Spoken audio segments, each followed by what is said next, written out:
22သိန်းနဲ့ဝယ်သွားတဲ့15ကို15%တော့ကျွန်တော်ကန်စတမာတွေစိတ်ဆိုးပြီလေဗျာဘယ်လိုရောင်းမလဲကျွန်တော် comment reply လေးပြန်ပြပါမယ်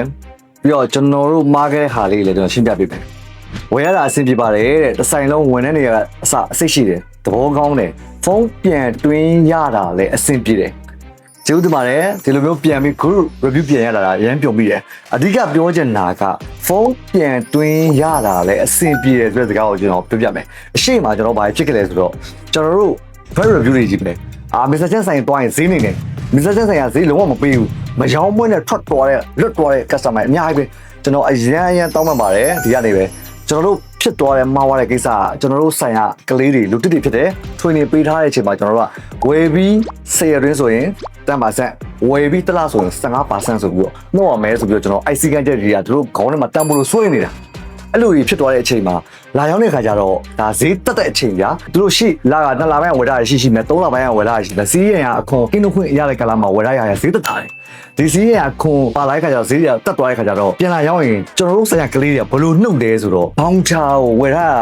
အခုလက်ရှိ iPhone 15ဆိုရင်28သိန်းကြီးကျွန်တော်ရောင်းကြရဗျာသူဝယ်ရတာမှာ iPhone 15ကို22သိန်းခွန်းနဲ့ဝယ်ထားတယ်ဗျာ2လပိုင်းကဝယ်ထားတယ်အခုကျွန်တော်6လပိုင်း9လပိုင်းမှာ28သိန်းရောင်းနေတဲ့ဖုန်းနော် iPhone 15ကိုကျွန်တော်ဆိုင်ကကလေးတွေကစိုးစိုးဝါပဲဘောင်းချာဝယ်ထားတာ3လကျော်ဝိုင်းအတွက်15%နှုတ်ပါတယ်တဲ့22သိန်းနဲ့ဝယ်ထားတဲ့15ကို15%နှုတ်တော့ကျွန်တော် customer တွေစိတ်ဆိုးပြီလေဗျာဘယ်လိုရောင်းမလဲ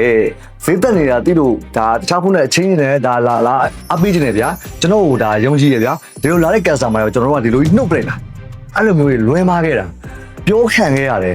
ဒါက customer တွေမှန်ပါတယ်ကျွန်တော်တို့ဘက်ကလိုအပ်ချက်အများကြီးဖြစ်သွားတာဒါတွေကိုကျွန်တော်အများဆုံးပြပြောင်းလဲတယ်ကျွန်တော်ပြန်ထွန်းပြန်ပေးရတယ်မင်းတို့မှားနေတယ်ဒါမျိုးဒစ်နာဝါတဲ့ customer တွေဒါမျိုးဖြစ်သွားတဲ့ customer တွေကိုကျွန်တော်ဒီကနေပဲအနုညွတ်တောင်းမှပါတယ်ကျွန်တော်ဆိုင်ရာကလေးတွေဒါ training ပေးတာကျွန်တော်အရင်လိုအပ်သွားလို့ပါအခုကျွန်တော်ပြန် training ကောင်းကောင်းပေးထားပါတယ်ကျွန်တော်တို့ဒီစီးရဲ့စနစ်ခုံပါလာပြည့်နောက်ပိုင်းမှာကျွန်တော်တို့ဈေးရတက်တဲ့အတွက်ပေါက်ဈေးရဲ့တမ်းမှာဆိုနှုတ်ပြီးတော့ပဲကျွန်တော်ကောက်ပဲဆိုပြီးတော့ကလေးတွေ training ပေးထားပါတယ်ဟိုမှာ28သိန်းပေါက်တဲ့ phone တစ်လုံးကို2သိန်း8တောင်းနှုတ်လိုက်အဲ့စီကိုကောက်တော့အဲ့လိုမျိုးတွေတင်ပေးထားပါတယ်အရှိကဖြစ်သွားတဲ့ကျွန်တော်ချစ်တဲ့ customer တွေကျွန်တော်ယုံကြည်မှုကင်းမဲ့ဝါတွေရှိမယ်ကျွန်တော်ဆိုင်ရာဈေးအရင်နှိမ်ပါတယ်ဈေး short ပြီးကောက်ပါတယ်ဒါမှမဟုတ်လာပြောကြရဲကျွန်တော်ဒီကနေပဲအရင်1 inch နဲ့ပဲကျွန်တော်တောင်းပန်ပါတယ်တကယ်ပြောပြအောင်နောက်ပိုင်းကျွန်တော်ဒီလိုမဖြစ်ရလေအောင်ကျွန်တော်အကောင်းဆုံးဝန်ဆောင်မှုနဲ့ကျွန်တော်အကောင်းဆုံးကလေးတို့ training ပေးပြီးတော့ကျွန်တော်ကိုယ်တိုင်ကဒီလိုမျိုးဈေးဖြတ်ရပါတယ်ဆိုတာလေးကိုကျွန်တော်ဒီကနေပို့ဝင်လေးရှင်းရှင်းလေးမြင်သလားပြပြပေးရဖြစ်ပါတယ်ဒီလို good review ပြန်ရတာဆိုတော့ကျွန်တော်အကောင်းဆုံးပြန်ပြီးပြင်ပြောင်းလဲခဲ့လို့လည်း good review ပြန်ရတာပေါ့နော်စိတ်ထဲမှာပြောနေတော့ဝမ်းနေပြီးပါတယ်တကယ်အားလုံးကျေးဇူးများတင်ပါတယ်နောက်ဒီလိုမဖြစ်အောင်အကောင်းဆုံးထပ်ပြီးတော့ကြိုးစားတော့ပါမယ်ကျေးဇူးပေးပါတယ်ဗျ